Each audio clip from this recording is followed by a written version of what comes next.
Good morning, this is Lindsay. It is October 17th, 2025, and I just thought I would do a recording this morning while it's still fresh on my mind.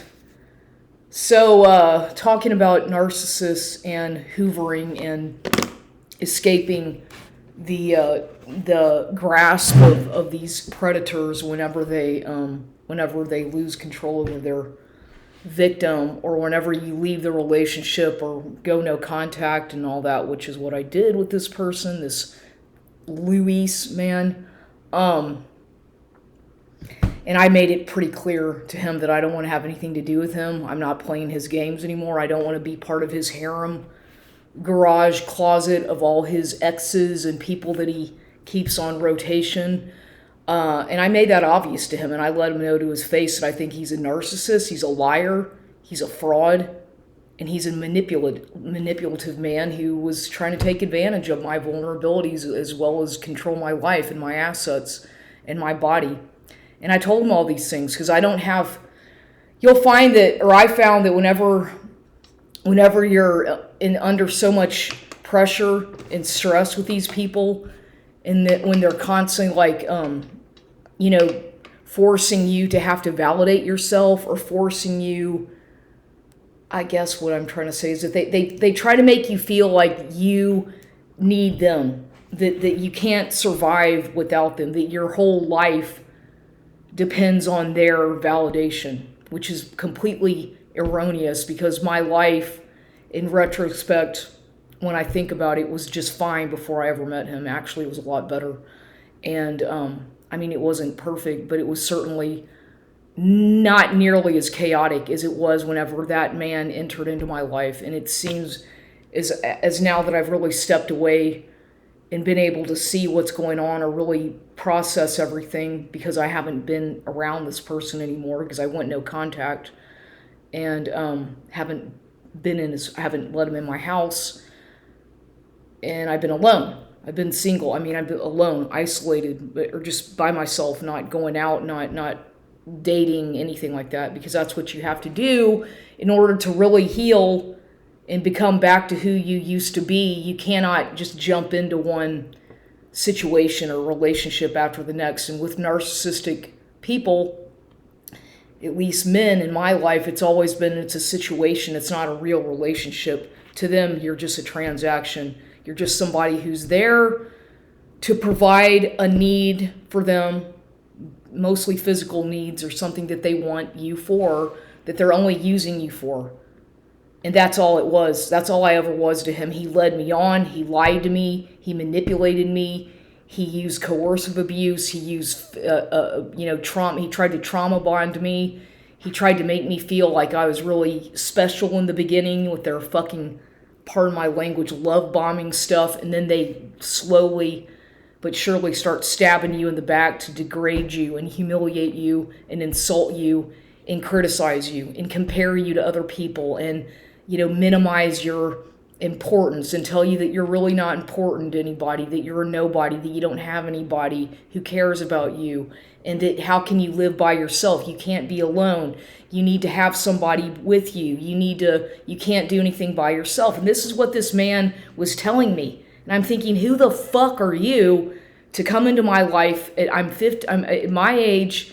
I have been on my own for years. I'm very independent. I live alone. I cook by myself. I go to the store. I go to the gym, or do whatever. I don't need you. I've always lived alone. Who the fuck do you think you are, coming into my life and telling me who to be and how to act, how to dress, who the fuck are you? I'm thinking, who the fuck is paying you to do this? Right? And so clearly this man was being paid by somebody.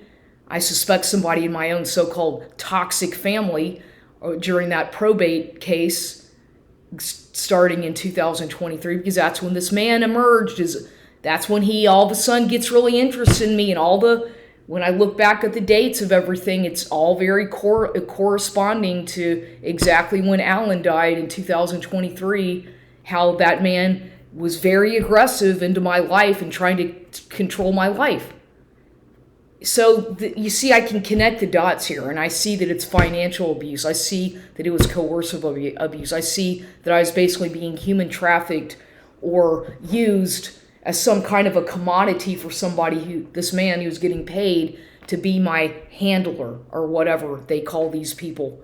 But that's what it was, and I don't know how else to describe it, because if a person has not been in this kind of situation where your own family, due to financial abuse and inheritance or money, trust, benefit, whatever, they will do this. This is what they did to me. And no, I don't trust them at all. I speak to my mother here and now because I realize that, she's old. She's getting up there in age. She's the only mother I'll ever have, even though we don't get along and we don't really, I'll probably never see her again.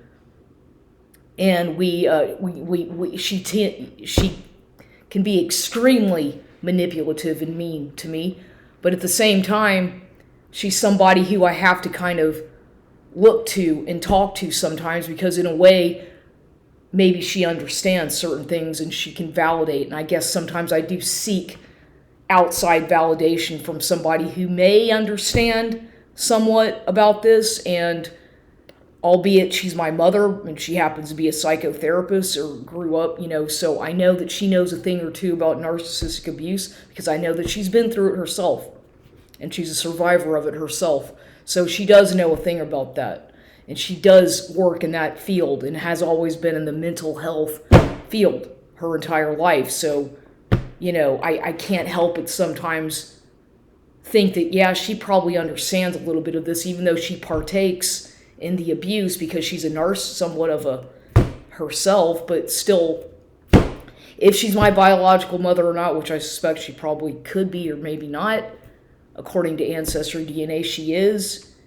I don't know. I really wonder these things about who my real, I feel like I've just been lied to my entire life, and that's the honest to God truth. I don't really feel like I'm connected to any of these people on much of a level, because they've all been all the gaslighting that I've endured throughout my life and all the things that have happened to me throughout my life make me feel like I'm an alien, like literally, like I don't have any family and I don't have any living blood relatives. And I don't know. I honestly, seems like everything's a lie. Seems like they're hiding something from me. And I'll probably never find out, even though I've looked and searched and tried to get help, to get answers, and paid people and investigators and attorneys, and nobody seems to ever come up with any kind of answers, or they just kind of lead me around to get more money, it seems like. So most of these people can't be trusted either when it comes to these types of issues, because whatever they're trying to hide or whatever she's trying to hide from me, clearly there's a lot of shame or guilt or humiliation involved, so therefore they have to try to save their face.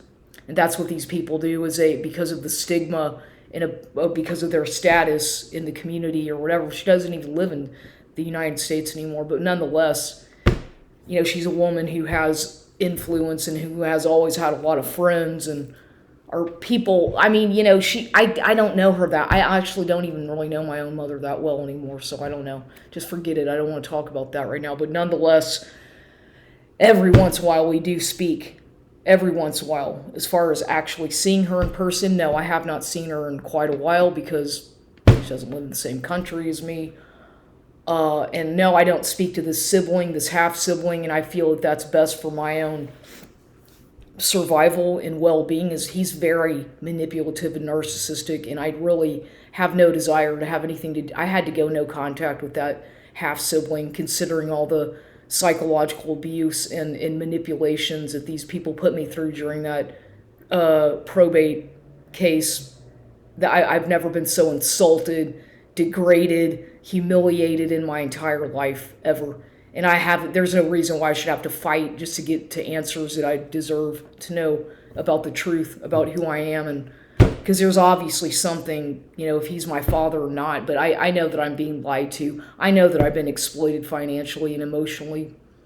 And I'm not trying to play victim. I'm just stating facts.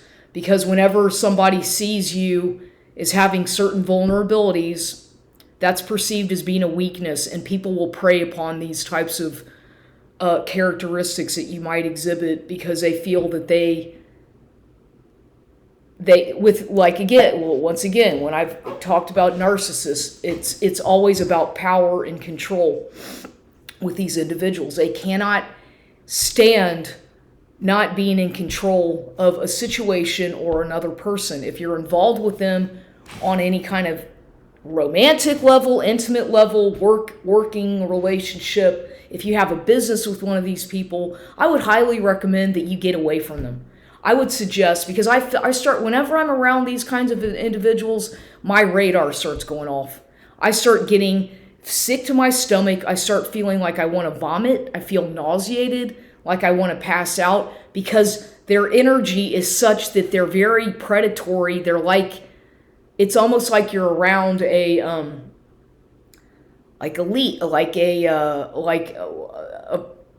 pest. You know, they stick on like a leech. They stick onto your skin and you can't get rid of them.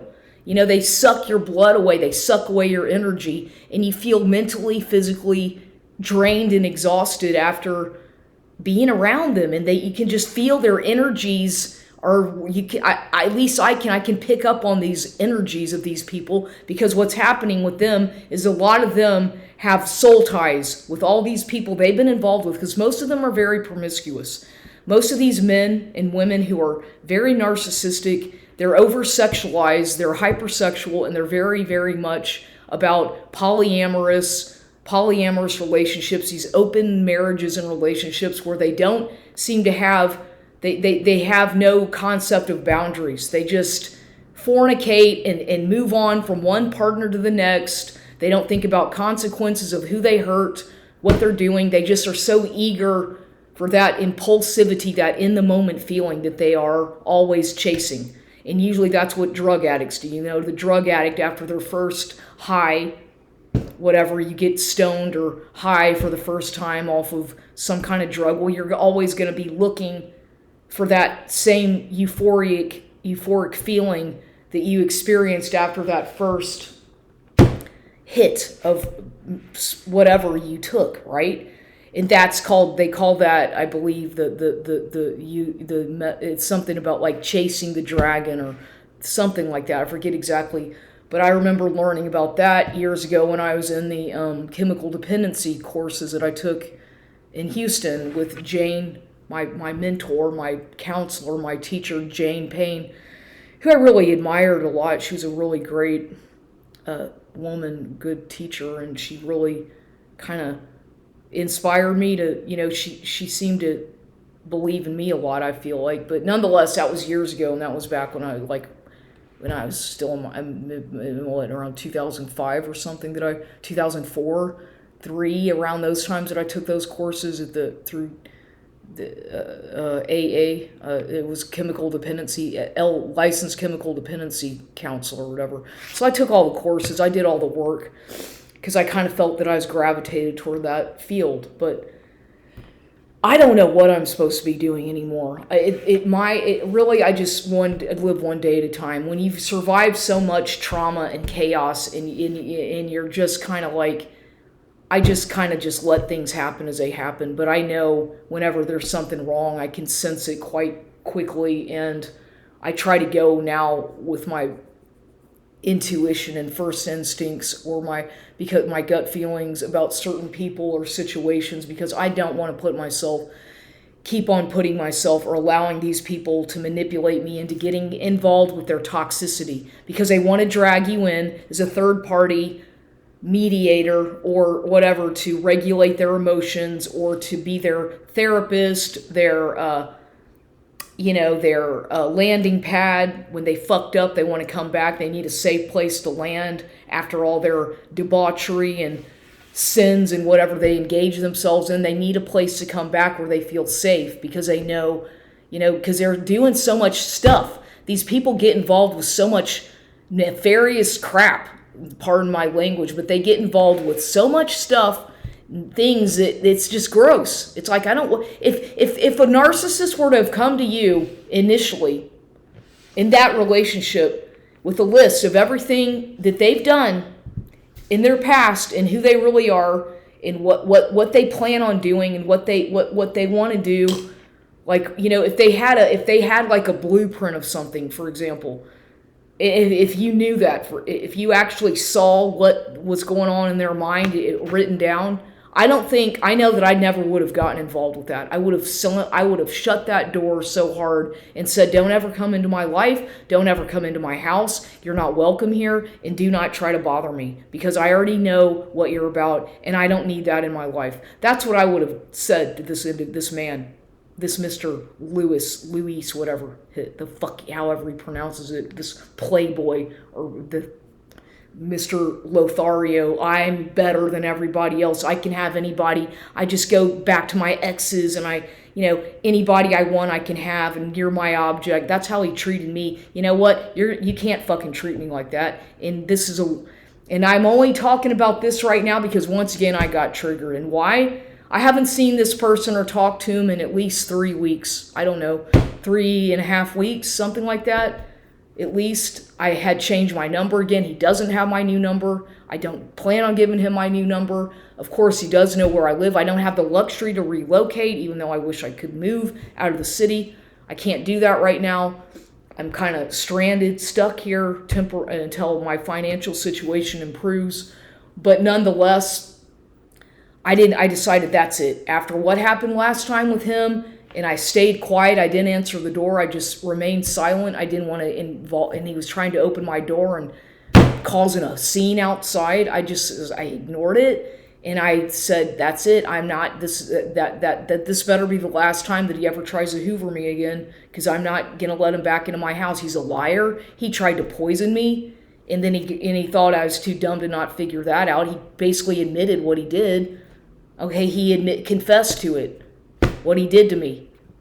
And he still has the audacity to think that he can come back into my life and cause more damage and chaos. The hubris of these individuals is just incredible, to think that they can, what goes on in their mind to think that they have that kind of authority. I mean, who the fuck do they think they are? But nonetheless, I had not seen him, no contact, nothing, haven't heard from him. I was like, good, I can finally breathe again. I can feel relieved.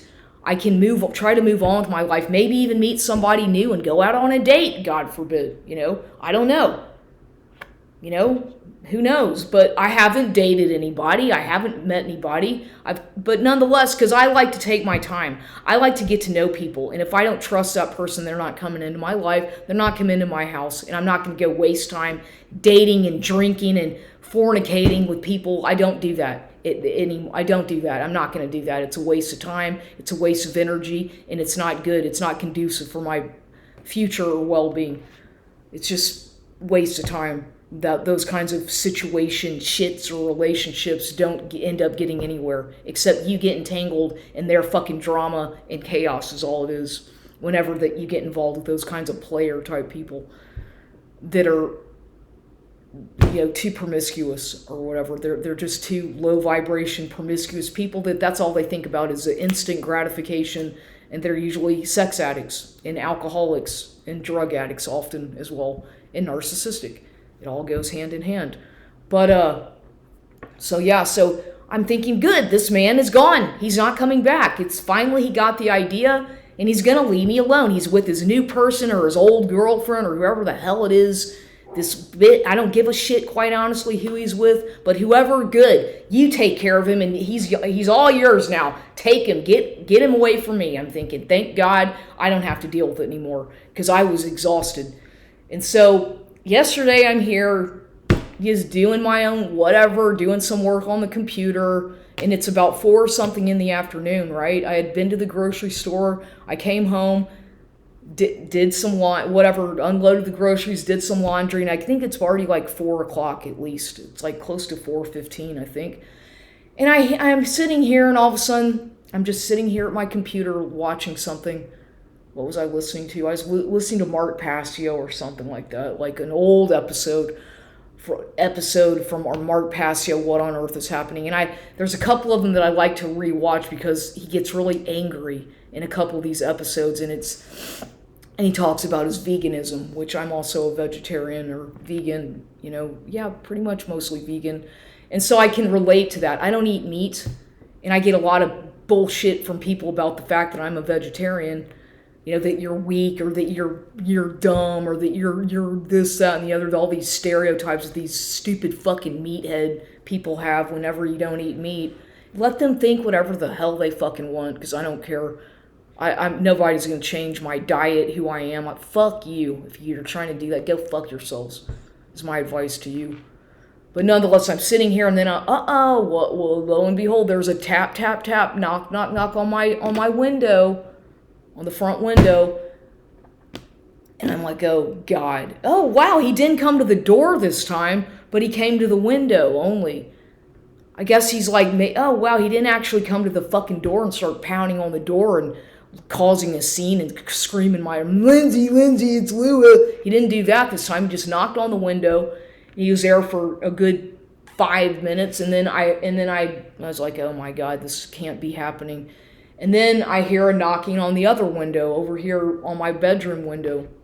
I'm like, shit, here he goes again. And I got up and I looked through the window and I noticed I saw his car. I was like, yeah, it's him, all right, because his car isn't parked behind mine in the driveway. His Ford Fusion. His blue Ford Fusion was in my driveway. I'm like, oh, shit. Here he comes again. So I'm thinking, okay, well, I'm just going to ignore it. And I did. I ignored it, and he went away. After about 15, 20 minutes, he left. But I'm like, what's he doing? I'm thinking to myself, what the fuck is he coming over here again for? What's going on in this guy's mind for him to think, I'm